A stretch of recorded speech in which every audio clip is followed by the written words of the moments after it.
함께 사도신경으로 우리의 신앙을 고백하겠습니다. 나는 전능하신 아버지 하나님 천지의 창조주를 믿습니다. 나는 그의 유일하신 아들 우리 주 예수 그리스도를 믿습니다. 그는 성령으로 잉태되어 동정녀 마리아에게서 나시고 본디오 빌라도에게 고난을 받아 십자가에 못 박혀 죽으시고 장사된 지 사흘 만에 죽은 자 가운데서 다시 살아나셨으며 하늘에 오르시어 전능하신 아버지 하나님 우편에 앉아 계시다가 거기로부터 살아있는 자와 죽은 자를 심판하러 오십니다.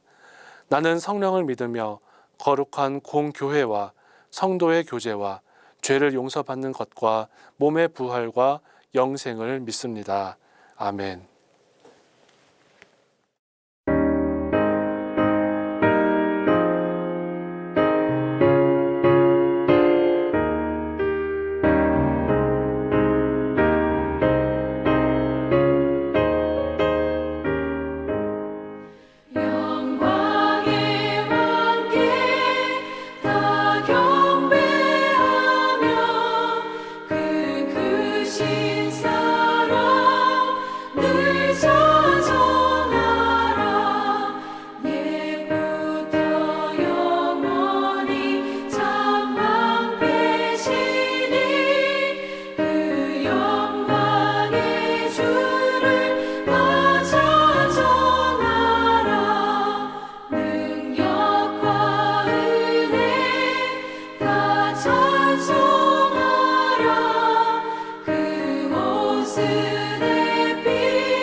은혜로우신 하나님, 우리를 구원하신 은혜에 감사와 찬송과 영광을 올리며 6월 신읒과 가정예배를 드리게 하심에 감사를 드립니다. 이 시간 함께 모여 예배드리는 모든 가정에 성령 충만한 복을 내려 주옵소서. 믿음의 가정을 기뻐하시는 하나님, 천안중앙교회 모든 가정이 호국의 달을 맞이하여 나라를 사랑하는 마음을 새롭게 하게 하시고 나라와 민족을 위해 기도하는 가정이 되게 하여 주옵소서. 교회를 사랑하신 하나님, 우리 천안중앙교회의 가정을 통해 하나님의 나라가 임하게 하여 주옵소서. 모든 성도들이 어두운 곳에 빛이 되게 하여 주셔서 이 땅에 푸르고 푸른 그리스도의 계절이 오게 하여 주옵소서. 삶의 자리에서 예수 그리스도의 제자로 살게 하여 주셔서 이 지역이 하나님의 나라로 변화되게 하여 주옵소서. 오늘 드리는 예배를 통해 부모는 자녀를 위해, 자녀는 부모를 위해 기도하고 서로 사랑하는 믿음의 가정들이 세워지게 하여 주옵소서. 언제나 우리를 사랑하시는 예수님의 이름으로 기도드리옵나이다. 아멘. 오늘 우리에게 주시는 하나님의 말씀은 창세기 21장 1절에서 7절의 말씀입니다. 여호와께서 말씀하신 대로 사라를 돌보셨고 여호와께서 말씀하신 대로 사라에게 행하셨으므로 사라가 임신하고 하나님이 말씀하신 시기가 되어 노년에 아브라함에게 아들을 낳으니 아브라함이 그에게 태어난 아들 곧 사라가 자기에게 낳은 아들을 이름하여 이삭이라 하였고 그 아들 이삭이 난 지 8일 만에 그가 하나님이 명령하신 대로 할례를 행하였더라. 아브라함이 그의 아들 이삭이 그에게 태어날 때에 100세라. 사라가 이르되 하나님이 나를 웃게 하시니 듣는 자가 다 나와 함께 웃으리로다. 또 이르되 사라가 자식들을 젖먹이겠다고 누가 아브라함에게 말하였으리오마는 아브라함의 노경에 내가 아들을 낳았도다 하니라. 아멘.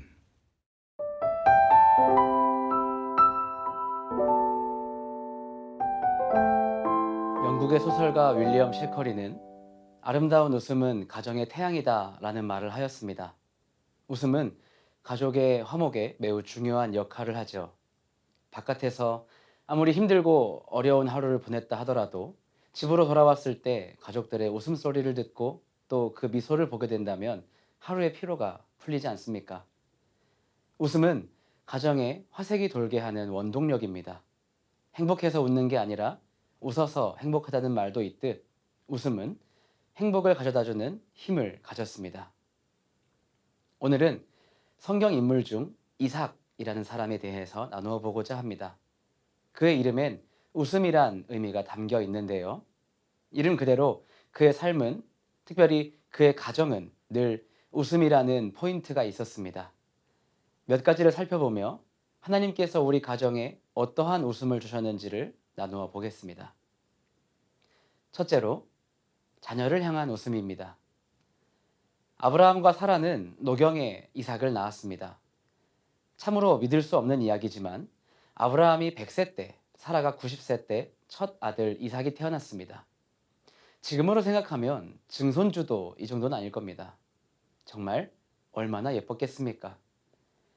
자꾸 쳐다보면 달아 없어질 것 같이 아까웠을 겁니다. 볼 때마다 배시시, 방실방실, 이름 그대로 이삭을 볼 때마다 웃었을 겁니다. 사라는 이삭을 보며 이렇게 고백합니다. 6절, 사라가 이르되 하나님이 나를 웃게 하시니 듣는 자가 다 나와 함께 웃으리로다. 부모의 웃음이 자녀의 행복이다라는 말이 있습니다. 당연하겠지만 부모님의 웃는 얼굴을 자주 보고 자란 자녀들이 더 밝고 긍정적으로 자란다고 합니다. 자녀를 향하여 자주 웃어주십시오. 하나님께서 우리를 향하여 웃어주시듯 여러분도 자녀를 향하여 웃는 얼굴로 이야기해 보십시오. 자녀들에게 그것만큼 좋은 교육은 없을 겁니다. 니체가 말하였죠. 가장 좋은 교육은 아이들에게 웃음을 가르치는 것이다. 둘째, 배우자를 향한 웃음입니다. 후에 이삭은 리브가라고 하는 여인과 결혼하였습니다. 이삭은 애처가였습니다.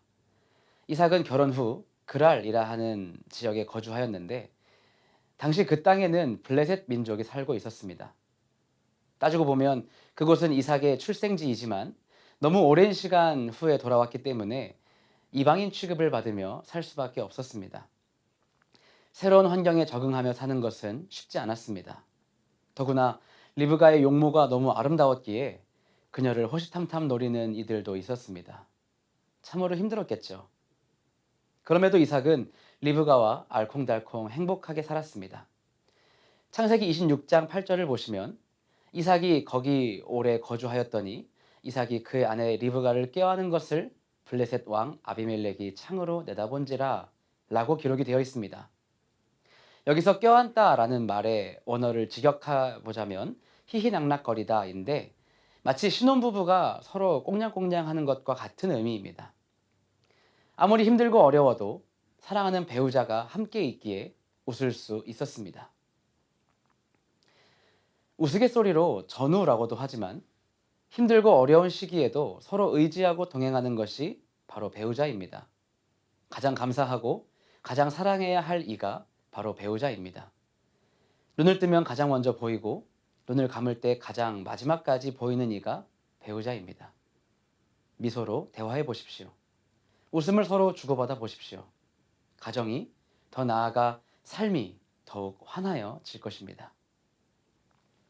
세 번째로 부모님을 향한 웃음입니다. 이삭에게는 두 아들이 있었습니다. 에서와 야곱이었죠. 두 형제는 그리 사이가 좋지 않았습니다. 장자권을 팥죽과 바꾼 사건으로 두 형제가 20여 년간 서로 떨어져 지냈기 때문입니다. 성경은 주로 야곱의 관점에서 이 시기를 기술하지만 실제로 자녀가 다투면 가장 마음이 아픈 사람은 누구도 아닌 부모입니다. 다행히도 두 형제는 화해하여 훗날 아버지 이삭의 장례를 함께 치르게 되었습니다. 세상 모든 부와 명예를 가졌다 할지라도 자녀 간의 갈등 앞에서는 아무 쓸모가 없습니다. 이삭의 눈을 감을 때 두 형제가 우애 있게 임종을 지켜보는 것만으로도 미소를 띌 수 있었을 겁니다. 부모님을 웃게 해드리는 것은 정말 좋은 효의 모습입니다. 그 방법을 찾고 계신다면 무엇보다 형제 간에 우애하십시오.